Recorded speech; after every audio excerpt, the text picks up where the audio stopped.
The gentlewoman yields back. Ms. Manning, you're recognized for 5 minutes. Thank you, Madam Chairman. I move to strike the last word. You're recognized for 5 minutes. Thank you. I believe I just heard Chairman Fox state that H.J. Res. 45 will not retroactively require borrowers to repay loan payments that were forgiven during the pandemic pause, a forgiveness first implemented by the prior president and extended twice by the prior president, and then extended again by President Biden as the pandemic emergency continued.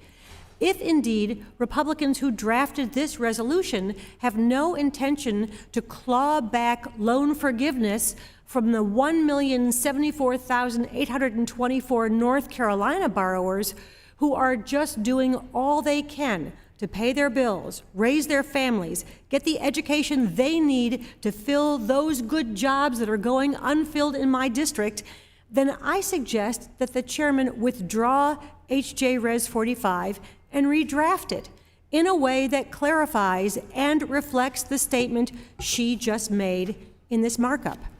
I also suggest that this committee could better use its time by getting to work on finding ways that we can make education more affordable, by increasing funding for apprenticeship programs and technical training programs so students who don't go to college can pursue and obtain the post-secondary education they need to fill those good jobs out there today.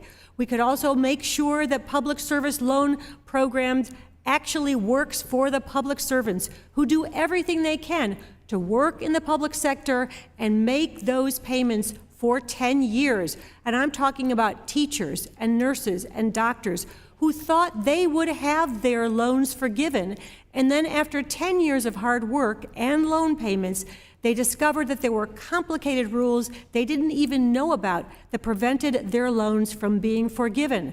The Biden administration put a fix in place for the pandemic period, but that fix was a temporary emergency fix. So this committee could be working to make that fix permanent. And this committee could be working to make the cost of college more affordable by increasing Pell Grants in a meaningful way. When Pell Grants were established, the goal was to put college within reach of families who had no money for college. In 1978, a student attending a public four-year university would have had about 70 to 80% of their costs covered by Pell Grants. Today, that figure sits at around 20 to 30%. Pell Grants are a lifeline for low-income students. An estimated 97% of Pell Grant recipients had a total family income of at or below $60,000 in the academic year 20 to 21. Students of color are also more likely to be Pell Grant recipients, and I have wonderful colleges in my district where the vast majority of students are Pell Grant recipients. It is unacceptable that a college education is now unaffordable for so many Americans that have found themselves drowning in debt. But it is also unacceptable that the Pell Grant program, which has helped so many students get the education they need, has become so devalued.